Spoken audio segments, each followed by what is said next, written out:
Ustadz, kakak saya menyuruh untuk meminjam uang ke bank dengan menjaminkan sertifikat rumah saya untuk membayar hutang beliau yang sudah jatuh tempo. Saya keberatan, tapi saya kasihan juga sama beliau. Sementara saya belum bisa membantu untuk melunasi hutangnya. Apa yang harus saya lakukan? Ya, tentu saja menolong saudara itu sesuatu yang sangat mulia, sesuatu yang sangat agung. Tapi prinsip dalam Islam itu tidak boleh menjerumuskan diri pada kebinasaan. Itu rumus, ya. Kita nolong, tapi kalau dengan nolong itu kita celaka, ya kita tidak nolong.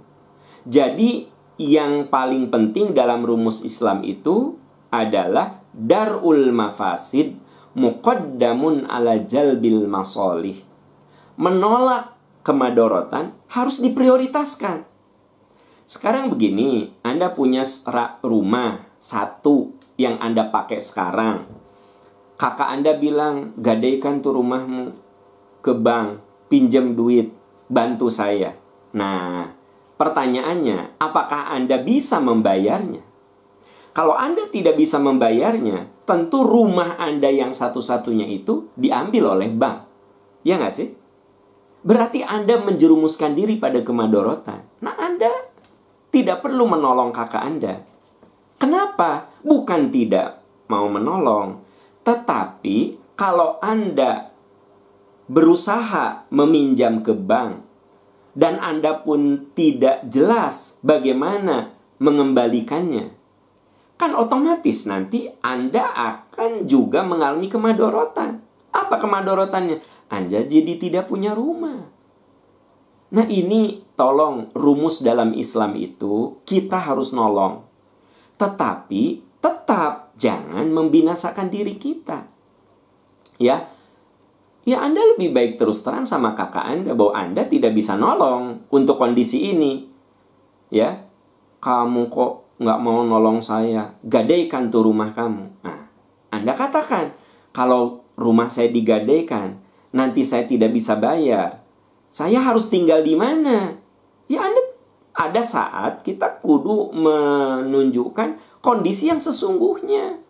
Ya, rumus dalam Islam, kita kudu nolong orang, tetapi tidak boleh menimbulkan kemadorotan, begitu.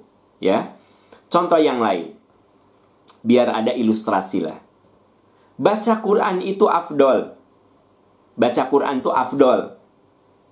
Tapi kalau ternyata Anda harus menjemput anak karena tidak ada yang bisa menjemput, ya, maka menjemput anak lebih wajib daripada baca Quran, gitu. Kenapa? Karena kalau Anda biarkan anak Anda tidak dijemput, dia belum siap untuk pulang sendirian, ya. Maka tinggalkan baca Quran, jemput anak. Itu contoh yang sederhana. Ya, contoh yang sederhana.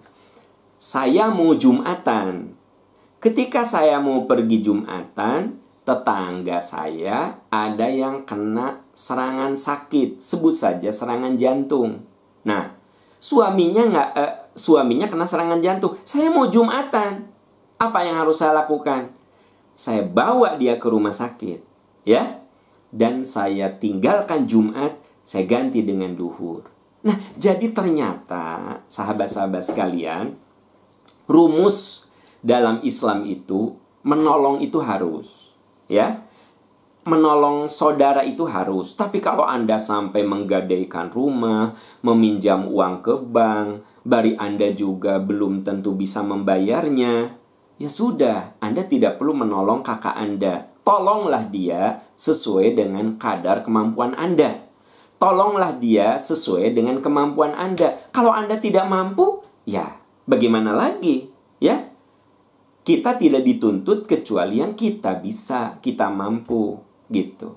Memang kasihan, tapi nanti kalau Anda jadi tidak punya rumah, kasihan anak Anda.